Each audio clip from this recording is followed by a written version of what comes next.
My Batman is poking out in front of him. I'm Batman. That sounds lewd. Is that what you call it? Mm-hmm. You're Batman. I call it my Batman. Hola, interweb. So there was a big, huge possibility that my entire art career was ruined when I was in school. Ruffy's Rants.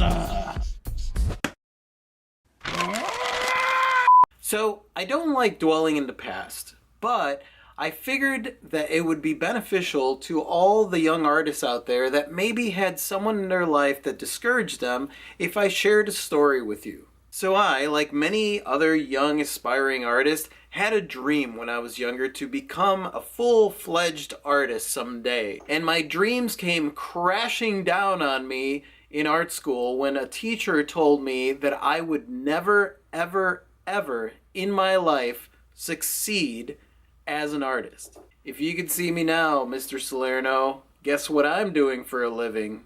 That's right. Booyah! So I want my experience to be an example to anyone out there that has ever encountered a naysayer that is in a position of power to make you feel like you're about this big. So basically through my entire school career, any art class that I took, I freaking aced that thing. I was fantastic in my art classes. Now, I can't say the same about my other classes because honestly, I had a daydreaming problem. So I daydreamed a lot and didn't really pay attention. But when I was drawing or painting, I was paying attention. Or daydreaming in my drawing and painting. Either way, I excelled in my art classes. Until I ran into my arch nemesis in art school. This gentleman was a heavyset gentleman, slightly balding, and always seemed to have this expression on his face. I have this expression. I don't know how you could even do that all the time. I'm not saying that he was a bad art teacher, because he really wasn't a bad art teacher, but he was kind of rigid in his ways. One day we walked into class and there was a model there. We were going to do some figure drawing. So we all pulled out our sketch pad and started drawing the figure.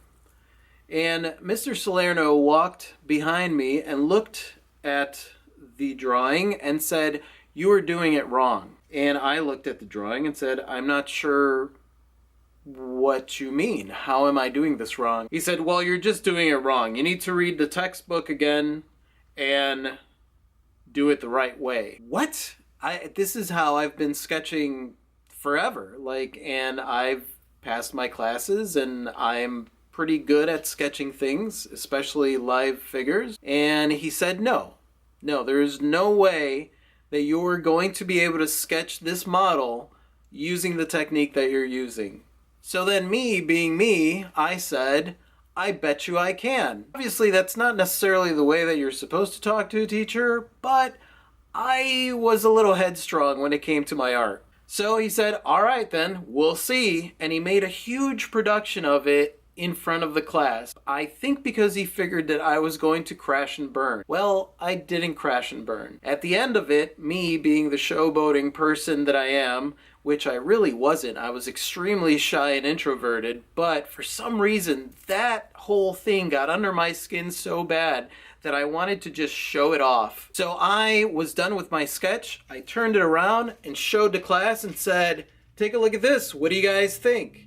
And everybody looked at it and they were like, "Whoa, that's awesome. Yeah." And then they clapped for me, and Mr. Salerno's face, he was not a happy camper. So I wasn't his favorite student in the beginning of the class, and after that happened, I think I became his very, very least favorite student of all time. So fast forward a few weeks, and I start noticing that my grades are not that good, which was surprising to me because I didn't understand why. I was doing the assignments and I was doing exactly what I was supposed to be doing, and it was on par with some of the more talented artists in the class, so I didn't understand why I started to fail art class. So at this point, the animosity starts to build. I feel like there is some kind of personal vendetta going on. And it all came to a head one day. Basically, we were doing a portrait painting, and I was doing my portrait painting and marking out my lines, and he came behind me and he said, "You're doing it wrong." And finally I turned around and said, "I don't understand how you're going to tell me that I'm doing it wrong if at the end my results are exactly what I intended them to be." Now, I understand. Smart-ass student, teacher who is trying to teach an art class, but I'm a big firm believer, even back then, that like everyone should be allowed to develop their own techniques. The reason that the techniques exist in the first place is because an artist came up with that technique and it was their technique. So I believe as an artist, it's beneficial to learn from techniques, but tweak them and make them your own. He didn't like that. He wanted me to follow the traditional style. I understand that now, but back then, I don't think I was ready. So basically I turned around and said, "Listen, this is how I do it. It's gonna work." And he said, "Yeah, but I'm not asking you to do it the way that you do it. I'm telling you to do it the way that I'm telling you to do it." And then I said, "Well, that's not art. That's just copying." And it went back and forth for a while until his words, "Well, if you can't learn how to follow directions, then you will never, ever, ever succeed in the art world. I don't ever see you succeeding as an artist." I understand that maybe those words came out of anger because I was being a little brat, but to say that to someone who wants to be an artist and is in your class and basically this student is moldable, I think that that is a crime, even looking back at my behavior. Like, he lost his temper and he said something that was absolutely soul-crushing to one of his students. That is completely uncalled for. So what I did next, even till this day, I will pat little Rafi on the head and say, "Good job, mofo." I turned around and I looked straight in his eyes, was really angry, and said, "You are nothing but a failed artist. Because you can't, you decide that you're going to teach, and you're bringing your misery down on everybody that comes into your class because you don't know what it takes to succeed as an artist.